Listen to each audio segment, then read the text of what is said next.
Hello, my beauteous friends. It is finally time for me to do what I've been wanting to do since the Switch 2 launched. I want to take a look at all of the games, the Switch 1 games, that have received free performance updates that I own. I do not own all of them, but of the ones that I do own, I want to just play them, take a look and see how they look and run on the Switch 2, and kind of just give you my impressions. And I want to start with my personal least favorite of the bunch. I know Super Mario Bros. U Deluxe has many, many fans. It's sold many, many copies, and it is a good game that I do not like.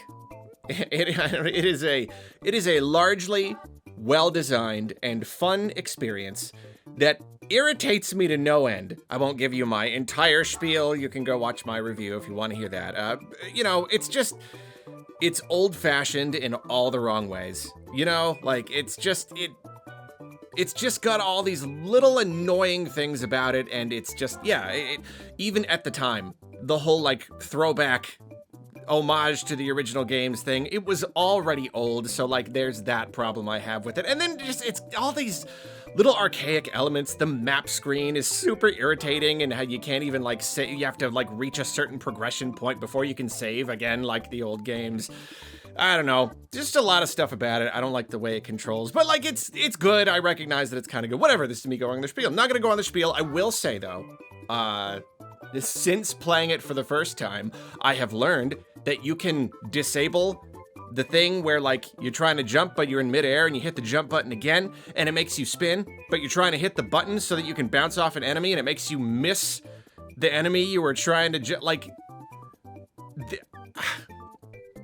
the game is now dramatically better. I still have problems with it, but since learning that you can disable that through a secret hidden option, I will admit it is dramatically better now. That one thing was enough to really bring down the experience, and I cannot understand how making the game much, much, much better is literally a hidden secret option you have to look up. I can't understand it. So anyway, yes, the game itself, running on Switch 2, frame rate was already fine before, so essentially this is just the resolution. It's just a clearer image, displays more smoothly on my 4K television screen. And it's funny because when you up-res an old game like this, it really reveals the best and the worst of the visuals. Do you know what I mean? The sharper resolution really reveals and highlights the best the game has to offer visually and the worst it has to offer.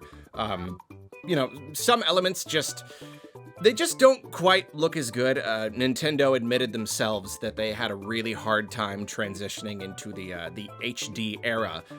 And this was a Wii U launch title, so this was essentially one of their very, very first forays into HD visuals. And it shows. I think the weakest elements of the game are probably in the 3D assets. Not every 3D asset, but usually when I see something that still looks a little bit rough, like a 3D model, sometimes on the map screen.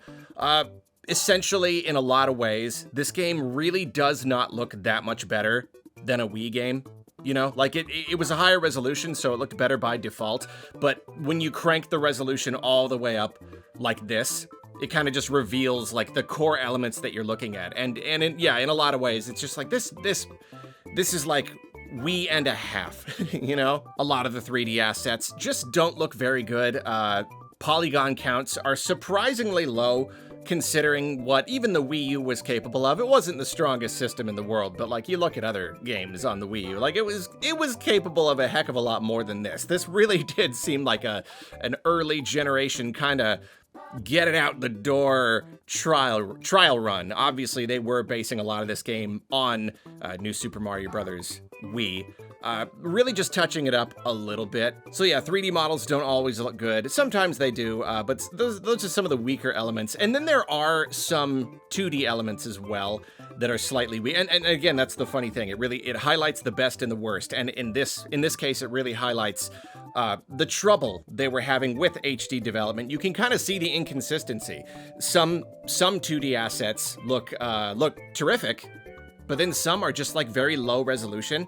And I guess, I don't know, maybe they just hadn't become as cognizant of like how high the resolution of a texture or a model has to be. Like there was no like standard yet. Like it's all gotta be at least this much, and then we can like downscale it to run in the game. It's a little bit all over the place. The whole thing is certainly colorful and it is fun. But there are times when it's just kind of like, yeah, like Nintendo really is they're capable of a heck of a lot more than this. And even on like older hardware, you know, they've always made games that look really good. It's not just about hardware power. It's about like the art style. And like the whole art style thing, it is there.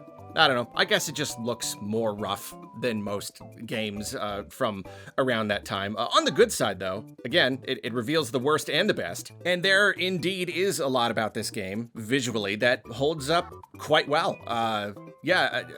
Mostly the 2D assets, the ones that they, you know, just built into the game at a nice high resolution, whether those are models or textures or whatever, I never quite know. But the sharpest stuff is the 2D stuff, or the 3D stuff that is made to look like 2D stuff. I know Nintendo likes to do that a lot.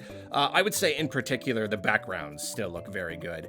And that's really what made the game look good in the first place. You know, it's the backgrounds. The whole thing is a little bit plain, and that's another problem I have with it creatively. It really is just like bog standard Mario, and it's just like, by this point it was already getting so old.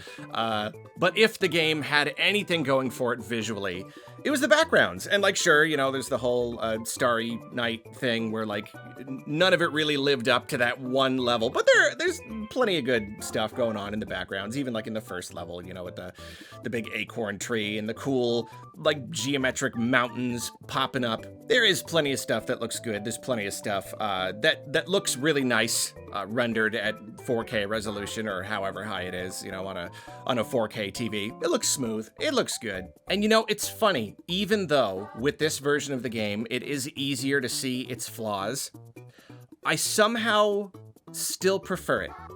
I don't know what it is. I really do value a clear image over everything else. So even if you could argue that lowering the resolution a bit, just like across the board, kind of fuzzing it a little bit, it all looks a lot more consistent. I somehow still prefer it this way. It's really weird. Artistically, it is now easier to see the game's visual flaws, and yet I still like it. I still like it more. Even if some of the stuff is like, yeah, that really just kind of looks like it's straight from the Wii generation. I don't care. I love that clear image. I love seeing the whole thing stretched out across my TV, being able to see all of the finer details. I just don't like jaggies. No, I mean, I don't know. I just don't like them. So even if New Super Mario Bros. U Deluxe is not the most technically impressive Mario game that there be in the world, it's still just a better experience on Switch 2. We are now playing the game with zero compromises. We are now playing the third time's a charm, the third version of this game. You had the Wii U original, then the Switch one, and now the Switch 2 version of the Switch one. It is now, there it is. New Super Mario Bros. U has finally been perfected. It is done.